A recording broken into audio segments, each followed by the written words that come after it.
Come when the nights are bright with stars, or come when the moon is mellow. Come when the sun, his golden bars, drops on the hayfield yellow. Come in the twilight, soft and gray. Come in the night or come in the day. Come, O love, where'er you may, and you are welcome, welcome. You are sweet, O love, dear love, you are soft as the nesting dove. Come to my heart and bring it to rest as the bird flies home to its welcome nest. Come when my heart is full of grief. Come when my heart is merry. Come when the falling of the leaf, or with the reddening cherry. Come when the year's first blossoms blow. Come when the summer gleams and glows. Come with the winter's drifting snows, and you are welcome, welcome. And I'd like to welcome you to our annual summer poetry service. My name is William Elbert. I am very nominally the service leader today. Good morning. My name is Roger Tilbrook. The first poem today, The Bridge Builder, is by Will Allen Drumgoole. In spite of her name, she was a woman. The poet based in Tennessee for many years, and at one point was named the Poet Laureate of the South. An old man following a lone highway came one evening cold and grey to a chasm vast, deep and wide, through which flowed a sullen tide. He crossed in the twilight dim, for the sullen stream held no fears for him. He turned when he was safe on the other side and built a bridge to span the tide. "Oh, man," said a fellow pilgrim near, "you're wasting your strength building here. Your day will end with, your ending will come with the end of day, and you never again will pass this way. You crossed the chasm deep and wide. Why build this bridge at eventide?" My old friend,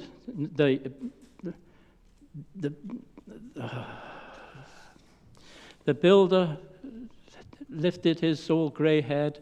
"My friend," to him he said, the road I've come today, there followeth a youth who must pass this way. This great chasm that has been naught to me, to that youth may a pitfall be.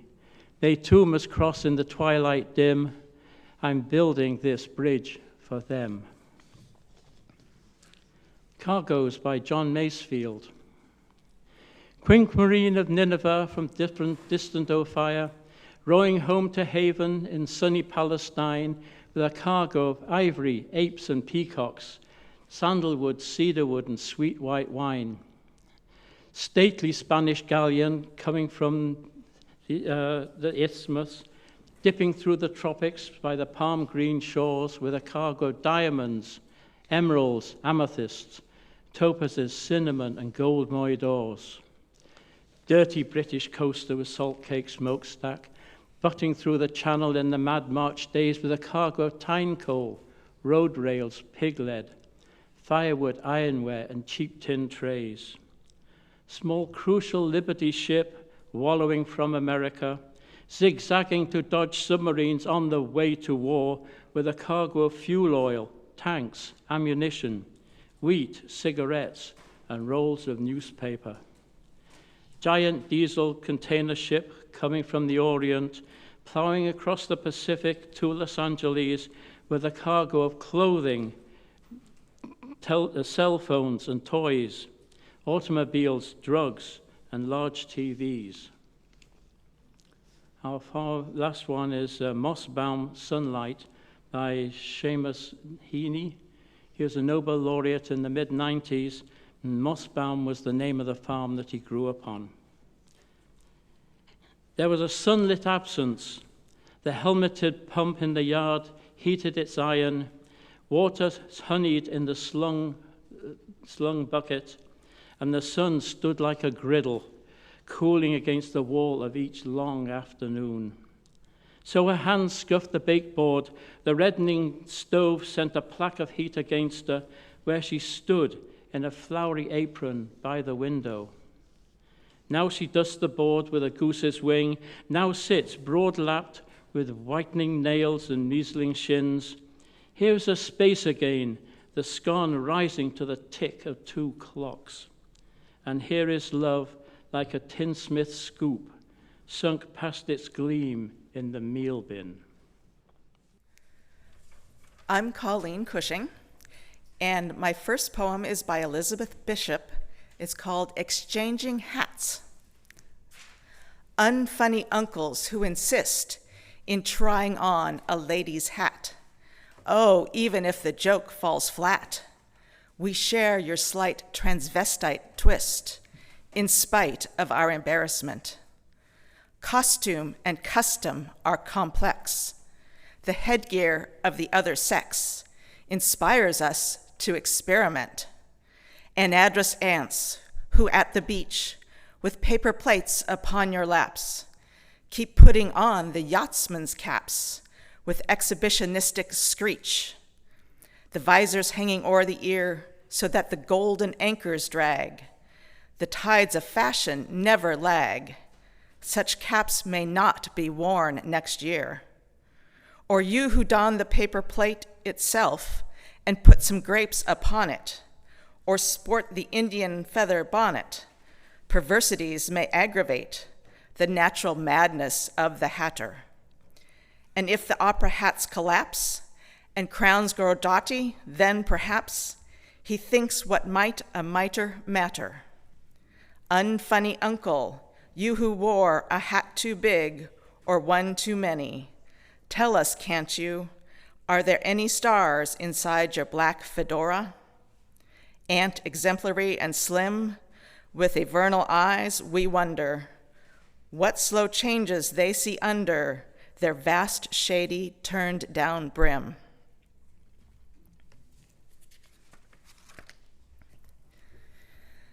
The next poem is by Ada Limón, our U.S. Poet Laureate, and she was asked to write a poem to be inscribed on NASA's spaceship that was launched in 2024 to explore Jupiter. So this is In Praise of Mystery, a poem for Europa. Arching under the night sky, inky with black expansiveness, we point to the planets we know. We pin quick wishes on stars. From Earth, we read the sky as if it is an unerring book of the universe, expert and evident. Still, there are mysteries below our sky, the whale song, the songbird singing its call in the bough of a wind-shaken tree. We are creatures of constant awe, curious at beauty, at leaf and blossom, at grief and pleasure, sun and shadow. And it is not darkness that unites us, not the cold distance of space, but the offering of water, each drop of rain, each rivulet, each pulse, each vein. O second moon, we too are made of water, of vast and beckoning seas. We too are made of wonders, of great and ordinary loves, of small invisible worlds, of a need to call out through the dark.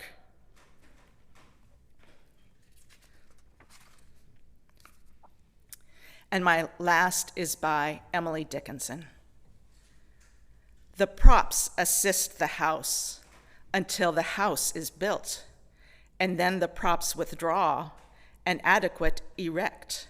The house support itself and cease to recollect the augur and the carpenter.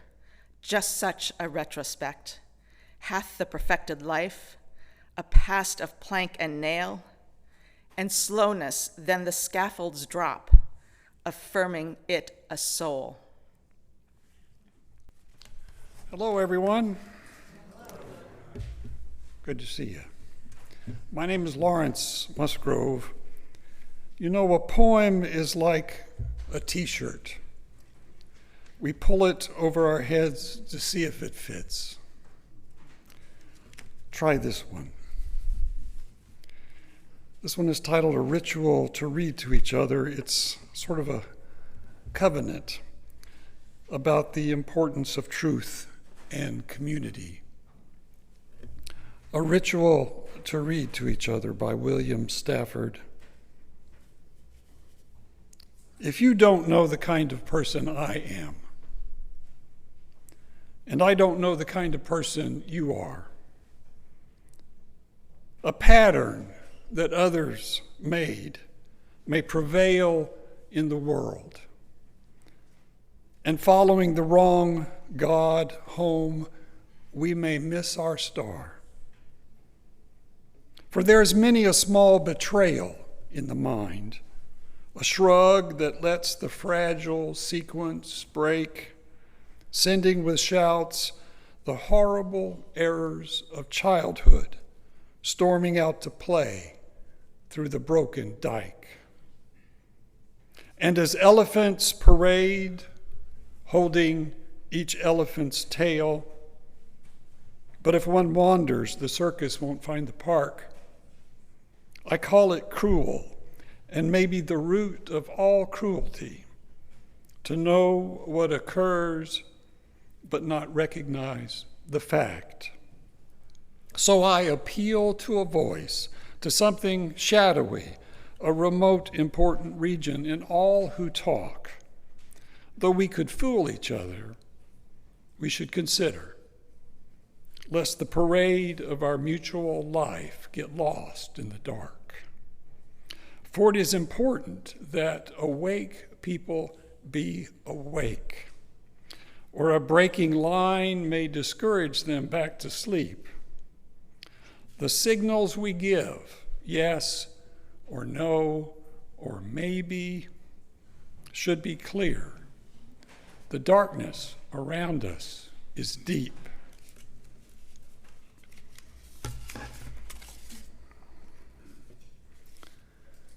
You know, a poem is also like a guided meditation. Let's let this next poem guide us into beauty and into joy. A Blessing by James Wright. Just off the highway to Rochester, Minnesota, twilight bounds softly forth on the grass, and the eyes of those two Indian ponies darken with kindness. They have come gladly out of the willows to welcome my friend and me. We step over the barbed wire into the pasture where they have been grazing all day alone. They ripple tensely. They can hardly contain their happiness that we have come.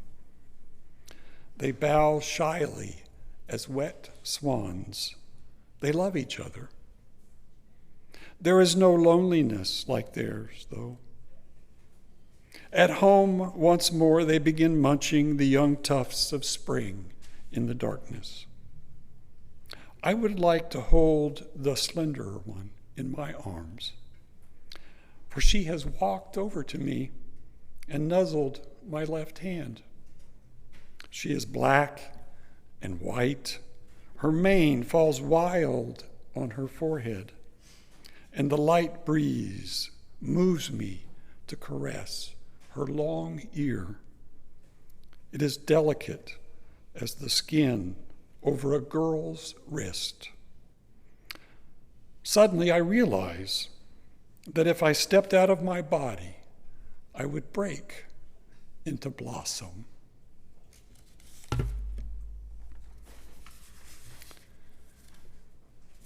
A poem is also a song without instruments.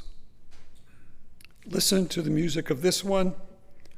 The title says it all. The Peace of Wild Things by Wendell Berry.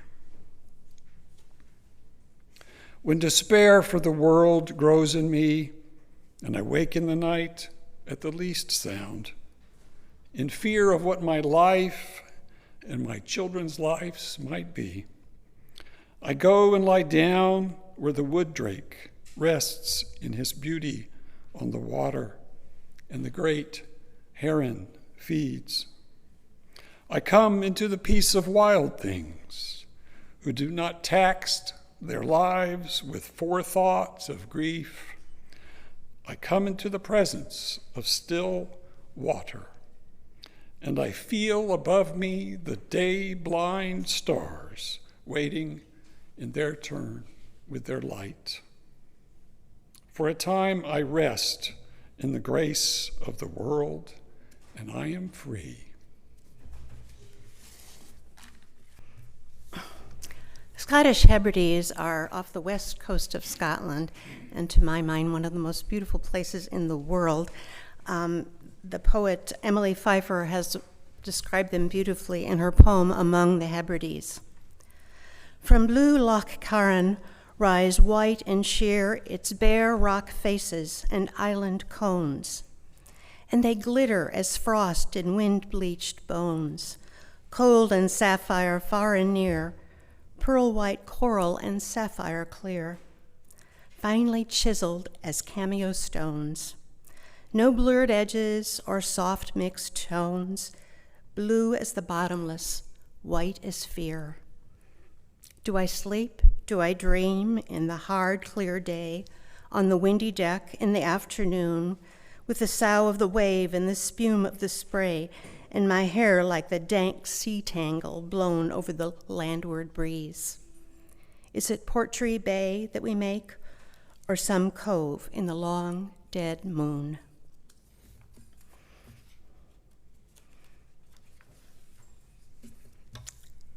The Summer Day by Mary Oliver. Who made the world? Who made the swan and the black bear? Who made the grasshopper?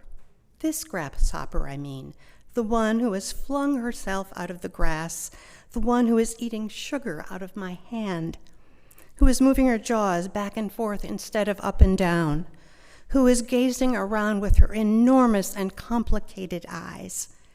Now she lifts her pale forearms and thoroughly washes her face. Now she snaps her wings open and floats away. I don't know exactly what prayer is.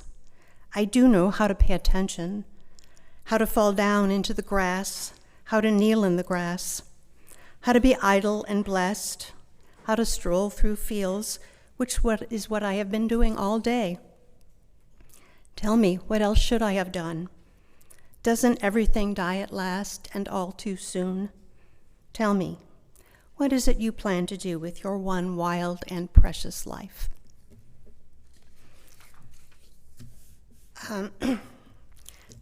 I started taking piano lessons 2 years ago, and as some of you know, I'm kind of a Billy Collins fan, and I did not discover this poem until after I started taking lessons, and it was, oh my God, it just, yeah. So he was another adult student. Who knew? Okay. Piano Lessons by Billy Collins. My teacher lies on the floor with a bad back off to the side of the piano. I sit up straight in the stool.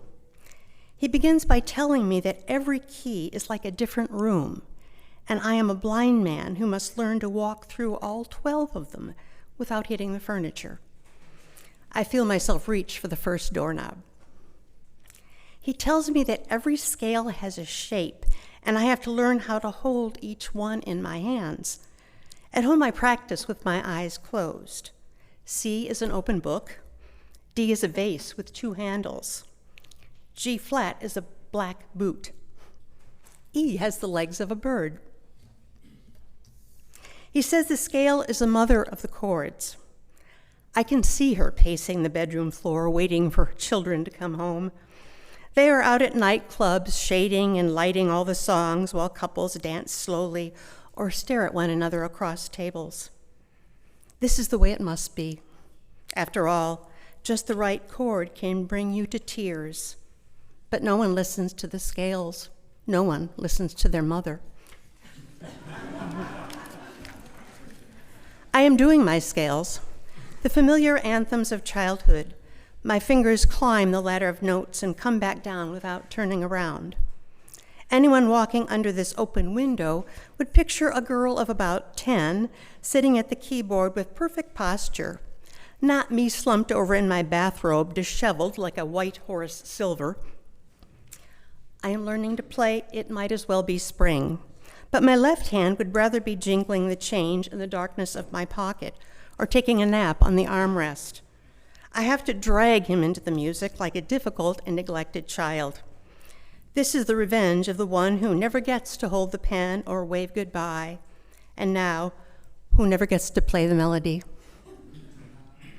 Even when I am not playing, I think about the piano. It is the largest, heaviest, most beautiful object in this house. I pause in the doorway just to take it in. And late at night, I picture it downstairs, this hallucination standing on 3 legs, this curious beast with its enormous moonlit smile. Dame's rocket is either an ornamental garden plant or an invasive weed. It really depends on who's answering the question. This is a poem about Dame's rocket from Jesse Nathan. Rising straight as canes around the older farms, the hairy leaves, little arms, the seed for jays, the fragrance, a marriage of lilac and rose. They say it came with the early whites before escaping, as ornaments may, the farmyards and gardens for what's left of the prairie, congregating sometimes in ditches or among century hedgerows, outliving towns called Cicero and Empire.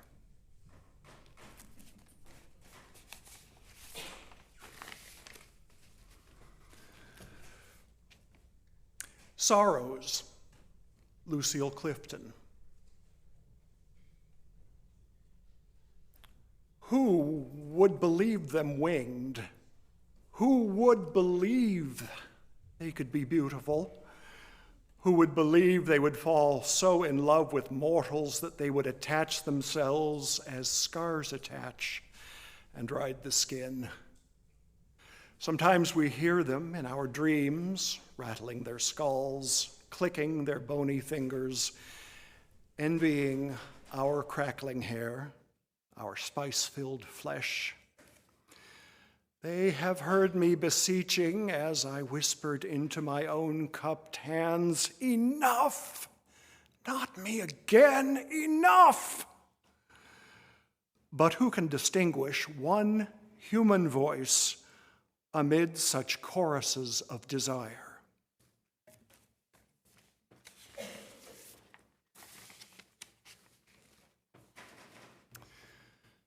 And Kubla Khan by Samuel Taylor Coleridge.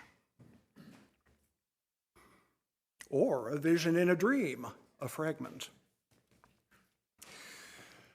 In Xanadu did Kubla Khan a stately pleasure dome decree, where Alph, the sacred river, ran through caverns measureless to man down to a sunless sea. So twice 5 miles of fertile ground with walls and towers girdled round, and there were gardens bright with sinuous rills where blossomed many an incense-bearing tree.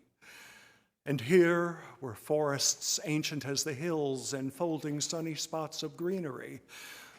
But oh, that deep romantic chasm which slanted down the green hill athwart a cedarn cover. A savage place, as holy and enchanted as ere beneath a waning moon was haunted by woman wailing for her demon lover. And from this chasm, with ceaseless turmoil seething, as if the earth were in thick, fast pants breathing, a mighty fountain momently was forced, amid whose swift, half-intermittent burst, huge fragments vaulted like rebounding hail, or chaffy grain beneath a thresher's flail. And amid these dancing rocks, at once and ever, it flung up momently the sacred river. 5 miles meandering with amazing motion through wood and dale, the sacred river ran, then reached the caverns measureless to man, and sunk in tumult to a lifeless ocean. And mid this tumult, Kubla heard from far ancestral voices prophesying war. The shadow of the dome of pleasure floated midway on the waves, where was heard the mingled measure from the fountains and the caves. It was a miracle of rare device, a sunny pleasure dome with caves of ice. A damsel with a dulcimer in a vision once I saw. It was an Abyssinian maid, and on her dulcimer she played, singing of Mount Abora. Could I revive within me her symphony and song, to such a deep delight would win me, that with music loud and long I would build that dome in air, that sunny dome, those caves of ice, and all who heard should see them there. And all should say, beware, beware his flashing eyes, his floating hair. Weave a circle round him thrice, and close your eyes with holy dread, for he on honeydew hath fed, and drunk the milk of paradise. We extinguish the chalice with these words by poet Allen Ginsberg. The only thing that can save the world is the reclaiming of the awareness of the world. That's what poetry does. From Blossoms by Lee Young Lee. From blossoms comes this brown bag of peaches we bought from the boy at the bend of the road, where we turned toward signs painted peaches. From laden boughs, from hands, from sweet fellowship in the bins, comes nectar at the roadside, succulent peaches we devour, dusty skin and all. Comes the familiar dust of summer, dust we eat. Oh, to take what we love inside, to carry within us an orchard, to eat not only the skin but the shade, not only the sugar but the days, to hold the fruit in our hands, adore it, then bite into the round jubilance of peach. There are days we live as if death were nowhere in the background, from joy to joy to joy, from wing to wing, from blossom to impossible blossom, to sweet impossible blossom. Visit us at uusg.org.